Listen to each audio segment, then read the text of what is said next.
Hello guys, welcome back on my YouTube channel. तो last video में हम लोगों ने डिस्कस किया था फिजिकल सेटअप और ओटी।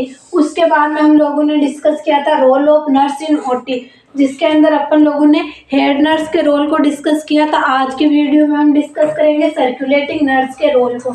जैसा कि मैंने बताया था, role of nurse in OT 3 type के होते हैं। तो एक तो यहाँ पे जो होता है वो हेड नर्स का रोल होता है, उसके बाद में सर्कुलेटिंग नर्स का रोल होता है और उसके बाद में होता है स्क्रब नर्स का role.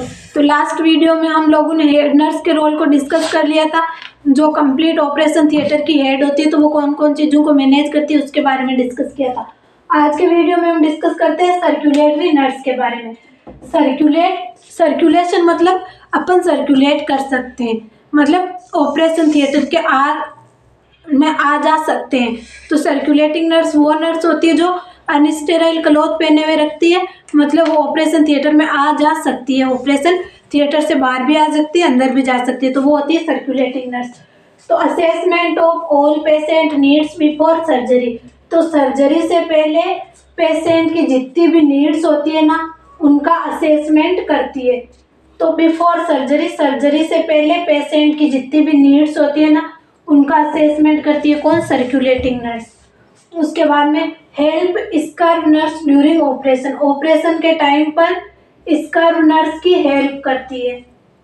Coordinate and maintain operation theatre, जो ऑपरेशन थिएटर के जितने भी स्टाफ होते हैं ना, उनके साथ में कोऑर्डिनेट करती है और मेंटेन करती है ऑपरेशन थिएटर को। कोऑर्डिनेट करती है किनके साथ में? Head nurse, circulating nurse, head nurse, scrub nurse और भी जो अदर स्टाफ होते हैं उनके साथ में कोऑर्डिनेट करती है और मेंटेन करती है ऑपरेशन थिएटर को।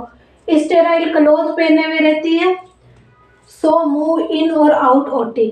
स्टेराइल क्लॉथ पहने हुए रहती है सर्कुलेटिंग नर्स, तो इसलिए ओटी से अंदर और बाहर जा सकती है। Instrument supplies according to doctor, जो सर्कुलेटिंग नर्स होती है ना, वो चेक करती है जो इंस्ट्रूमेंट हो रहे हैं उनकी सप्लाई डॉक्टर के अकॉर्डिंग हो रही है ना।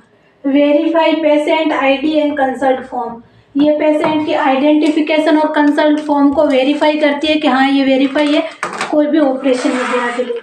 Review the site and procedure, patient को बताती है कि इस साइट पे आपका ऑपरेशन होना है और ऐसे ऐसे ऑपरेशन होना है, तो इसके बारे में पेशेंट को रिव्यू करती है।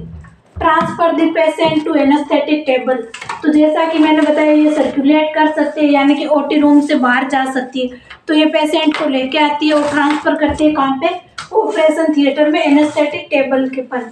उसके बाद में उसको प्रॉपर पोजीशन देती है, क्योंकि एनेस्थीसिया के लिए प्रॉपर पोजीशन दी जाती है, तो पेशेंट को प्रॉपर पोजीशन देती है। उसके बाद में सक्शन और कैथेटराइजेशन इक्विपमेंट प्रोवाइड, क्योंकि पेशेंट ऑपरेशन के लिए आया है तो जरूरी ऐसा भी हो सकता है वो पहले से एडमिट है, यानी कि उसमें कोई ना कोई पहले से कॉम्प्लिकेशन है, तो उनके लिए सक्शन मशीन प्रोवाइड करती है और कैथेटराइजेशन और जितने भी इक्विपमेंट रिक्वायर्ड होते हैं उनको प्रोवाइड करती है।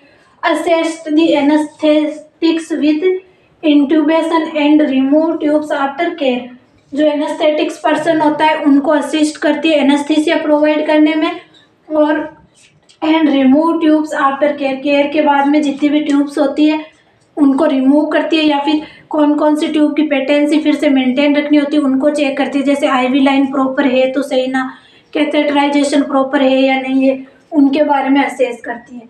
Shift the patient to recovery room, तो जैसा कि मैंने बताया ये सर्कुलेट कर सकती है, यानी कि पहले पेशेंट को लेके आती है एनेस्थेटिक टेबल पे, फिर पोजीशन प्रोवाइड करती है और उसके बाद में पेशेंट को ऑपरेशन के बाद में वापस रिकवरी रूम में भी लेके जाना किसका काम होता है?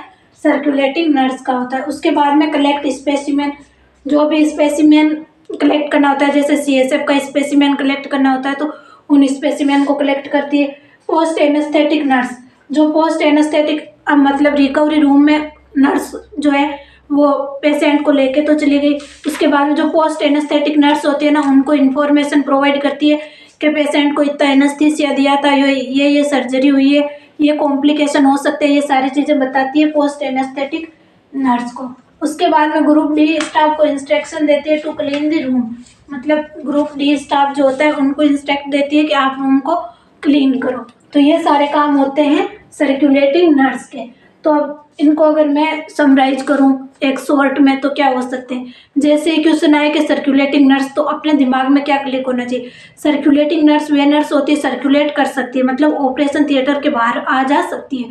तो वो क्या करती है, सबसे पहले जो पेशेंट होता है उसके जितने भी आइडेंटिफिकेशन और जो एप्लीकेशंस होती है उनको अलाउ करती है। उसके बाद में पेशेंट को लेके आती है, एनेस्थेटिक टेबल पे सुलाती है, फिर उनको पोजीशन प्रोवाइड करती है, फिर एनेस्थीसिया नर्स तो एनेस्थीसिया देने से एनेस्थेटिक ही देगा, तो जो एनेस्थीसिया देता है उसको इंस्ट्रक्ट करती है, मतलब उसको देखती है, मतलब पेशेंट के साथ में सपोर्ट की तरह रहती है। उसके बाद में जब भी ऑपरेशन के ड्यूरिंग क्या करती है, कम्युनिकेशन को मेंटेन रखती है डॉक्टर्स और अदर स्टाफ के बीच में।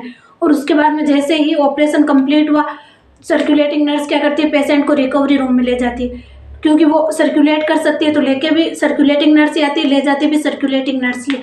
उसके बाद में जो पोस्ट एनेस्थेटिक नर्स होती है ना, उनको इन्फॉर्मेशन देती है कि पेशेंट के साथ में ये सर्जरी हुई थी, ये हुआ है, तो उसके बारे में इन्फॉर्मेशन देती है। और उसके बाद में क्या करती है, जो ग्रुप डी के स्टाफ होते हैं उनको क्लीन करने का बोलती है कि ये सारा आप क्लीन कर दो।